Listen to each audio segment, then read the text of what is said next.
সত্যি বন্ধুরা, সন্তান গর্ভে থাকাকালীন এই যে অনুভূতিটা একজন গর্ভধারিণী মাই কিন্তু অনুভব করতে পারে। এই খুশিটা কাউকে বলে বোঝানোর মতন হতে পারে না। সকাল বাজে 6:30, ব্লগ এখন শুরু করছি। আর আমি কিন্তু উঠেছি সেই 5টার মধ্যেই। তো যাই হোক, শুভ সকাল বন্ধুরা, তোমরা সকলে কেমন আছো? আশা রাখছি যে যেখানে আছো ভালো এবং সুস্থ আছো। কিন্তু আজকে আমার পরিস্থিতি আরও খারাপ। তোমরা দেখতে পাচ্ছ আমার চোখের অবস্থা। একটা চোখ দেখো আমার কি অবস্থা হয়েছে। এরকম জানি না, 1 মাস ধরে চোখের একটু একটু করে সমস্যা হচ্ছে। আমি ভাবলাম যে সেরকম কোনো ব্যাপার না, হয়তো ঠিক হয়ে যাবে। 25-26 দিন থেকে এরকমটা হচ্ছে। তো আজকে দেখি কি অনেকটাই ফুলে গেছে, আর এত যন্ত্রণা করছে, এত জ্বালা করছে যে যেটা সহ্য করতে পারছি না। তো কোনো রকমভাবে আমাদের দাদার হচ্ছে সকালে কোনো রকমভাবে খাবারটা তৈরি করে দিলাম। আমি একটু চা করে নিয়েছি, আর তোমাদের দাদা খাওয়া দাওয়া করে বাগানে চলে গেল। তো আজকে সেরকম বেশি কাজও নেই, খুব তাড়াতাড়ি হয়তো চলে আসবে। কিন্তু আমার এই যে জ্বরটাও যেরকম আসছে, আর এই যে মাথাটাও যন্ত্রণা করছে, তার সাথে হচ্ছে চোখটাও।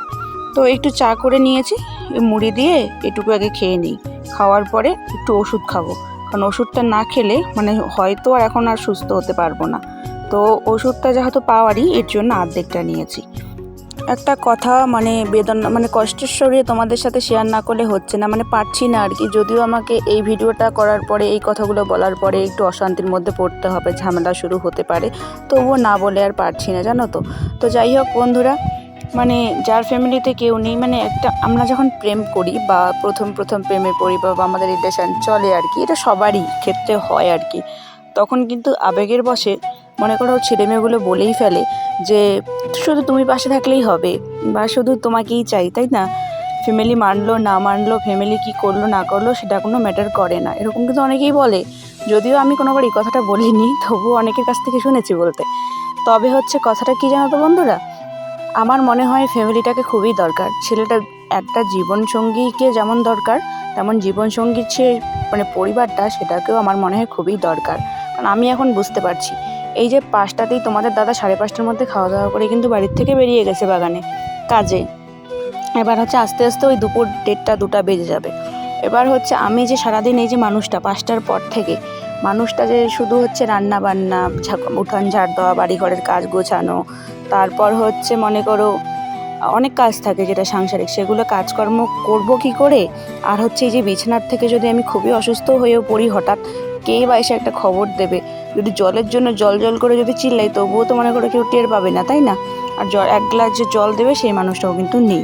তা আমার মনে হয় কি বলো তো, ফ্যামিলিতে না মানুষ দরকার। আমার মনে হয় যেটা, সে হয়তো একটা মানুষ যতই খারাপ হোক, খারাপ ব্যবহার করুক, ঝগড়াঝাটি অশান্তি হোক, ঝামেলাঝাটি হোক, এটা হয় আর কি, এখনকার বেশিরভাগই হয়। তবে হচ্ছে কিন্তু যখন কেউ অসুস্থ হয়ে পড়বে বাড়ির ফ্যামিলির, তখন কিন্তু কেউ দেখে থাকবে না, নিশ্চয়ই তার পাশে যাবে, তার একটু দূর থেকে হলেও তাকে দেখবে, একটু খবরাখবর রাখবে, তাই না? আর দেখো, মনে করো আমার বাড়িতে যদি আর কেউ থাকতো একজন, তাইলে যেমন আজকে আমি এতটা বেলা হয়ে গেছে এখনও ঘর বাড়ি ঝাড় দিইনি, বিছানা পর্যন্ত কিন্তু উঠাতে পারিনি, শরীরটা এতটাই খারাপ লাগছে, বিশেষ করে চোখটা। তো আর একজন যদি থাকতো, সেটা যে কেউ হোক, সে আর যাই করতো বা না করতো, অন্তত উঠানটা ঝাড় দিত বা ঠাকুরের পুজোটা দিয়ে নিত, তাই না? এরকমটা কিন্তু হতো। তো কি করবো আর, যেটা আমার ভাগ্যে নেই, যেটা আমার কপালে নেই, যেটা আমার ভগবান দেয়নি, আর আমি এখন সেটাকে নিয়ে এত আফসোস করছি।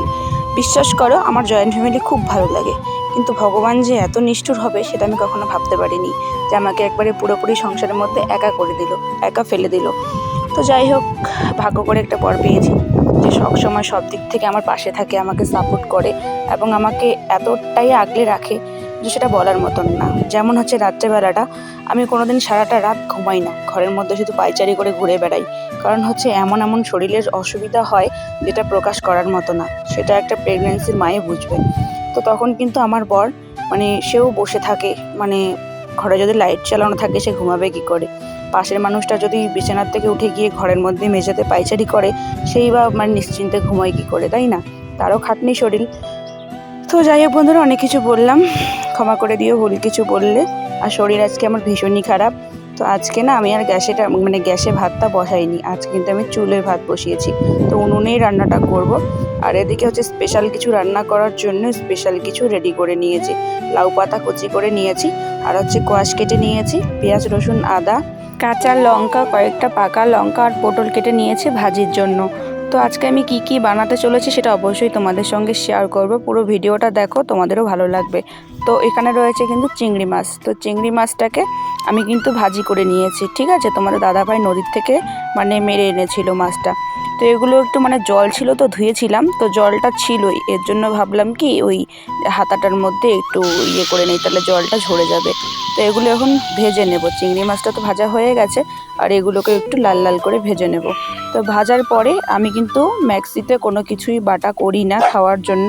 অ্যাকচুয়ালি সেটা ভালো লাগে না, আমার মনে হয় শিলনোড়াই বেটার লাগে, ভালো লাগে। তো শিলনোড়ার মধ্যে সুন্দর করে একদম মিহি করে বেটে নেব। তো চলো বেটে নেই, তারপরে তোমাদের সাথে কথা হচ্ছে। তো দেখো আমি লাউ পাতাটাও কিন্তু আদা রসুন পেঁয়াজ আর লঙ্কা দিয়ে বেটে নিয়েছি, আর সাথে চিংড়ি মাছটাও, আর করেছি পটল ভাজা। আর এখানে কিন্তু কোয়াশ দিয়ে রয়েছে মুসুর ডাল। তো তোমাদের দাদা বাড়ি এসেছে, তার জন্য খাবারটা রেডি করে তাকেও দিয়ে দিয়েছি, আর আমিও কিন্তু খেতে বসে পড়েছি ফ্যানের একটু নিচে। প্রচণ্ড গরম লাগছে। আর তো তোমরাও একদিন এরকমভাবে ট্রাই করো, অবশ্যই তোমাদের গরম ভাতের সঙ্গে খুব ভালো লাগবে, আর সাথে যদি একটু ঘি হয়। তো আমি কিন্তু পুরোপুরি চান করে নিয়েছি রান্না করার আগেই, আর পুজোটাও দিয়ে নিয়েছি, সেটা তোমাদের সঙ্গে একটু পরে শেয়ার করছি। আর তোমাদের দাদাভাই এসে দেখো ওর কাপড় চোপড়গুলো বাগানের ঝোলাগুলো শুকোতে দিয়ে দিয়েছিল, ভিজে গেছে তো। আর এদিকে আমি টমিকে একটু বাইরে বের করলাম, বাইরে বের করে ওকে একটু গাছে রেখে দিলাম।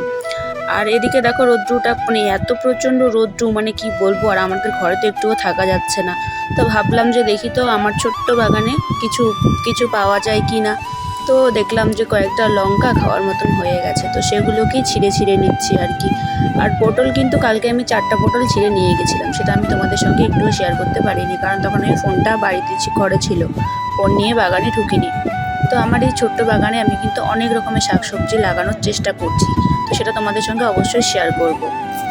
তো আজ যেহেতু আমি সকাল সকালে রান্নাটা একটু তাড়াতাড়ি করে ফেলেছিলাম, 7:30টার মধ্যে সব কিছু কমপ্লিট করেছি। তো ওই খাবার দাবার বা ওই রান্না তো আর দুপুর পর্যন্ত থাকবে না। তো আমি দুপুর 1:30টায় কিন্তু আরও রান্না বসিয়েছি। তো লাউয়ের ডগাটা এখন রান্না করে নিচ্ছে আলু দিয়ে। আর তোমাদের দাদা কিন্তু কাজের থেকে এসে আজকেও নদীতে গেছিলো, আর তো মাছ ধরে নিয়ে এলো। আর এখানে কিন্তু বোয়াল মাছও ছিল, যেটা আমি এবং তোমাদের দাদা দুজনেই কিন্তু বোয়াল মাছটা খাই না। আর আমি মাছগুলো পরিষ্কার করে ধুয়ে তারপরে কিন্তু আবার ভেজে নিয়েছি। তো খাওয়া দাওয়ার পর্বটা সেরে 3:30 নাগাদ তোমাদের দাদাভাই গেছিলো একটু হাটে, এদিকে একটা বড় হাট বসে, সেখানে গেছিলো। তো সেখান থেকে আমরা তো যেহেতু 1 মাসের খরচ একবারে করি, জমা খরচটা, তো আজকে ওই ব্যাগ ভর্তি খরচে নিয়ে এসেছিলো আর কি। তো কি কি এনেছিল সেটা একটু তোমাদের সঙ্গে শেয়ার করবো। আর মাঝখানে কিছু গ্যাপ পড়ে গেছে, তোমাদের সঙ্গে শেয়ার করতে পারিনি। এই প্যাকেটের মধ্যে কি আছে জানি না, তবে খুলে দেখার পরে দেখলাম যে আম, কিন্তু রঙটা একদম কাঁচা কাঁচা, জানি না খেতে কীরকম হবে। তারপরে নিয়ে এসেছিলো মুড়ি, চিড়ে, সয়াবিন, একটা মশারি, তারপরে চিনি, চা পাতা, মশলা যত ধরনের আর কি লাগে যতটা, তারপর ডাল, তেল, আবার সে ওই মাছ মারার জন্য জালের সুতো, তারপরে গরুর জন্য নতুন দড়ি, খাওয়ার জন্য চানাচুর, আরও অনেক কিছু এনেছিল, যেটা আমি তোমাদের রান্নার সময় এক এক করে পরে বলে দেব। আর এদিকে সবজির মধ্যে পেঁয়াজ রসুন আদা থেকে শুরু করে পটল, করলে, চিচিঙ্গে থেকে শুরু করে বরবটি, সব কিছু। আর এই দেখো অনেক কিছু এনেছে, হাবাব করে কিছুটা ঢুকিয়ে রেখেছিলাম বাইরে বয়ামে, আর কিছুটা কিন্তু আমি স্টকে রেখে দিয়েছি, যেটা আমি প্রতিবারে রাখি আর তোমাদের সঙ্গে শেয়ারও করি। তো একটা নারকেল তেল আনতে বলেছিলাম, একটা জিনিস বানাবো, আর সেটা আমি তোমাদের সঙ্গে অবশ্যই শেয়ার করব। তো একটা নারকেল তেল আর 2টো সুই নিয়ে এসেছে।